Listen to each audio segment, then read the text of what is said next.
ರಕ್ಕಸಪುರದಳು ಮೂವಿದ ಒಂದು ಟ್ರೈಲರನ್ನು ರಿಲೀಸ್ ಮಾಡಿದರು.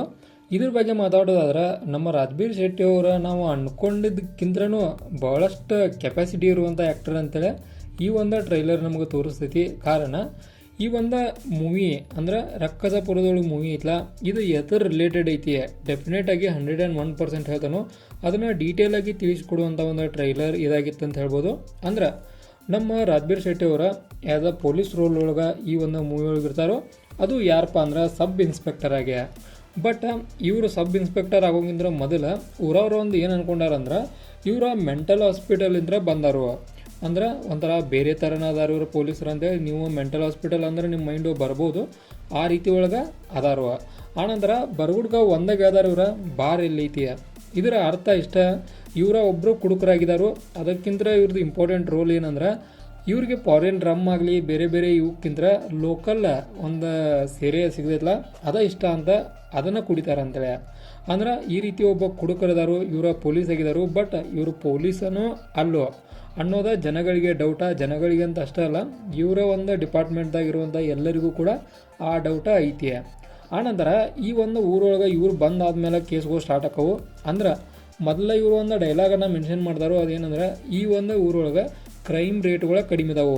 ಅಂದರೆ ಇವರು ಬಂದಂಥ ಸಂದರ್ಭದಾಗ ಯಾವುದೂ ರೀತಿ ಕ್ರೈಮ ಆಗ್ತಾ ಇರೋದಿಲ್ಲ ನನ್ನ ಪ್ರಕಾರ ನೋಡೋದಾದ್ರೆ. ಬಟ್ ಆನಂತರ ಕ್ರೈಮ್ ಆಗಕ್ಕೆ ಸ್ಟಾರ್ಟ್ ಆಗಬಹುದು. ನೋಡೋಣ ಹೋದ ಮೂವಿ ಒಳಗೆ ಹೆಂಗೆ ಬರ್ತದೆ ಅಂತೇಳಿ. ಆನಂತರ ಇನ್ನೊಂದು ಬಹಳಷ್ಟು ಇಂಪ್ರೆಸ್ ಮಾಡಿದ್ದು ಏನಪ್ಪ ಅಂದ್ರೆ ನಮ್ಮ ಅರ್ಜುನ್ ಜನ್ಯ ಅವರ ಒಂದು ಮ್ಯೂಸಿಕ್ಕ. ಅಂದ್ರೆ ನಾವು ಆಲ್ಮೋಸ್ಟ್ ಕನ್ನಡ ಮೂವಿ ಒಳಗೆ ನಮ್ಮ ಅರ್ಜುನ್ ಜನ್ಯ ಅವರ ಮ್ಯೂಸಿಕನ್ನು ನೋಡ್ತೇವೆ. ಬಟ್ ಇದ್ರೊಳಗೆ ಸ್ವಲ್ಪ ಮಟ್ಟಿಗೆ ಡಿಫ್ರೆನ್ಸ್ ಐತಿ. ಆನಂತರ ವಾಯ್ಸ್ ಲೌಡ್, ಆನಂತರ ಬ್ಯಾಕ್ಗ್ರೌಂಡ್ ಒಳಗೆ ಒಂದು ಓಡ್ತಾ ಇರೋ ಒಂದು ಸಾಂಗ್ ಆಗಲಿ, ಆನಂತರ ಕರೆಕ್ಟಾಗಿ ಸೀನ್ಗಳಿಗೆ ಒಂದು ಎಕ್ಸಾಕ್ಟಾಗಿ ಯಾವ ಸೀನ್ಗೆ ಯಾವ ಬ್ಯಾಕ್ಗ್ರೌಂಡನ್ನು ಆ್ಯಡ್ ಮಾಡಬೇಕಲ್ಲ ಅದನ್ನು ಪರ್ಫೆಕ್ಟಾಗಿ ಆ್ಯಡ್ ಮಾಡಿದ್ದಾರೆ ಅಂತ ಹೇಳ್ಬೋದು. ಆದ್ದರಿಂದ ಅರ್ಜುನ್ ಜನ್ಯ ಅವರಿಗೆ ಒಂದು ಹ್ಯಾಟ್ಸ್ ಆಫ್ ಕೂಡ ನಮ್ಮ ಕಡೆಯಿಂದ. ಆನಂತರ ಈ ಒಂದು ಮೂವಿಯನ್ನು ಡೈರೆಕ್ಟ್ ಮಾಡಿದ್ದ ಮತ್ತು ರಿಟರ್ನ್ ಎರಡೂ ಮಾಡಿದ್ದ ಒಂದು ರವಿ ಸಾರಂಗ ಅವರ. ಆಬ್ವಿಯಸ್ಲಿ ಗುಡ್ ಡೈರೆಕ್ಷನ್ ಹೋಗಿ ಬರೋದೈತಿ. ನೋಡೋಣ ಇದನ್ನು ಮೂವಿ ಹೆಂಗೆ ರೆಪ್ರೆಸೆಂಟೇಷನ್ ಮಾಡ್ತಾರೆ ಅಂತೇಳಿ.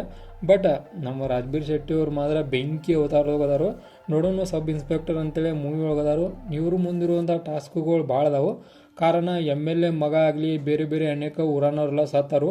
ಅವರನ್ನು ಹೆಂಗೆ ಕಣ್ಣು ಹಿಡಿತಾರೋ ಇದೇ ಇವ್ರಂತಾಗಿರುವಂಥ ಟಾಸ್ಕ. ಆನಂತರ ಟೈಮ್ ಕೂಡ ತೊಗೊಂಡಾರ ಇವರ. ಒಂದು ಡೇ ಅಂದರೆ ನೆಕ್ಸ್ಟ್ ನೈಟು, ಈ ನೈಟ್ ಮುಗಿಸ ನೆಕ್ಸ್ಟ್ ಡೇ ನಾ ಎನಿ ಕಾಸ್ಟ್ ಕ್ರಿಮಿನಲನ್ನು ಹಿಡಿತನೋ ಅಂತೇಳಿ ಒಂದು ಇದನ್ನು ತೊಗೊಂಡಾರು. ನೋಡೋಣ ಇವರ ಹಿಡಿತಾರೋ ನಿಲ್ಲೋ ಅಂತೇಳಿ ಮೂವಿ ಒಳಗೆ ಗುರ್ತಾಗೈತಿ. ಆಬ್ವಿಯಸ್ಲಿ ಭಾಳಷ್ಟು ಇಂಟ್ರೆಸ್ಟಿಂಗ್ ಮೂವಿ ಅಂತೇಳಿ ನನಗೆ ಅನಿಸ್ತು. ಯಾವ ಕಾರಣಕ್ಕಂದ್ರೆ ಇದೊಂದು ಕ್ರೈಮ್ ಥ್ರಿಲ್ಲರ್ ಮೂವಿ ಒಳಗೆ ಬರ್ತೈತಿ. ಆನಂತರ ರಾಜ್ಬೀರ್ ಶೆಟ್ಟಿ ಅವ್ರ ಆ್ಯಕ್ಟಿಂಗ್ ಆಗಲಿ, ಆನಂತರ ಬ್ಯಾಕ್ಗ್ರೌಂಡ್ ಸೆಟಪ್ಗಳಾಗಲಿ, ಆನಂತರ ಲೋಕಲ್ ಲ್ಯಾಂಗ್ವೇಜ್ದು ಸೊಗಡಾಗಲಿ ಎಲ್ಲ ಕೂಡ ಅಲ್ಟಿಮೇಟ್ ಲೆವೆಲ್ ಒಳಗೆ ಈ ಒಂದು ಟ್ರೈಲರ್ ಒಳಗೆ ಪ್ಲೇಸ್ಮೆಂಟ್ ಮಾಡಿದಾರು. ಆಬ್ವಿಯಸ್ಲಿ ಗುಡ್ ಡೈರೆಕ್ಷನ್ ಒಳಗೆ, ಗುಡ್ ಪ್ಲೇಸ್ಮೆಂಟ್ ಒಳಗೆ, ಗುಡ್ ಡೈರೆಕ್ಟರ, ಗುಡ್ ಒಂದು ಹೀರೋ ಅಂತ ಹೇಳ್ಬೋದು. ಎಲ್ಲರೂ ಗುಡ್ ಇರುವಂಥ ಸಿಚುವೇಶನ್ ಒಳಗೆ ಮೂವಿ ಬರೈತಿ. ಆನಂತರ ಈ ಒಂದು ಟ್ರೈಲರ್ದ ನೇಮ್ ಆಗಲಿ, ಆನಂತರ ಟ್ರೈಲರ್ ಒಂದು ಎಡಿಟಿಂಗ್ ಆಗಲಿ ಸೂಪರ್ ಆಗಿತ್ತು. ಇನ್ನೊಂದು ಭಾಳಷ್ಟು ಇಂಪಾರ್ಟೆಂಟ್ ಅಂದ್ರೆ ಆ ಮೂವಿ ನೇಮ್ ನೋಡ್ರಿ ಅದನ್ನು ಹೆಂಗೈತಿ, ಭಾಳಷ್ಟು ಇಂಟ್ರೆಸ್ಟಿಂಗ್ ನೇಮ್ ಅಂತೇಳಿ ನನಗನ್ನಿಸ್ತು. ಅಂದ್ರೆ ಆ ಒಂದು ಹೆಸರು ಕೇಳ್ಬಿಡ್ಕ ಒಂಥರ ಮೈಯೊಳಗೆ ರೋಮಾಂಚನ ಆಕೈತಿ. ಆ ರೀತಿ ಒಳಗೆ ಹೆಸರು ಇಟ್ಟಾರು.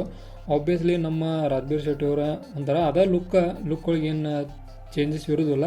ದಾಡಿ ಬಿಟ್ಟು ಪೊಲೀಸನ್ನ ಅನಿಸ್ವಲ್ರು, ಆ ಥರ ಪೊಲೀಸ್ ಅದಾರು. ನೋಡೋಣ ಇವರು ಹೆಂಗೆ ಇನ್ವೆಸ್ಟಿಗೇಷನ್ ಮಾಡ್ತಾರಂತೇಳಿ ಮೂವಿ ಒಳಗೆ. ಇದಾಗಿತ್ತು ರಕ್ಕಸಪುರದಳು ಮೂವಿದ ಟ್ರೈಲರ್ ರಿವ್ಯೂ. ಇದೇ ಥರ ಇನ್ಫಾರ್ಮೇಟಿವ್ ವಿಡಿಯೋಗಳು ಬೇಕಾದ್ರೆ ಚಾನಲ್ ಸಬ್ಸ್ಕ್ರೈಬ್ ಮಾಡ್ಕೋರಿ. ವಿಡಿಯೋ ಇನ್ಫಾರ್ಮೇಟಿವ್ ಆರ ಲೈಕ್ ಕೊಟ್ಟು ಹೋಗೋದನ್ನು ಮರಿಬೇಡ್ರಿ.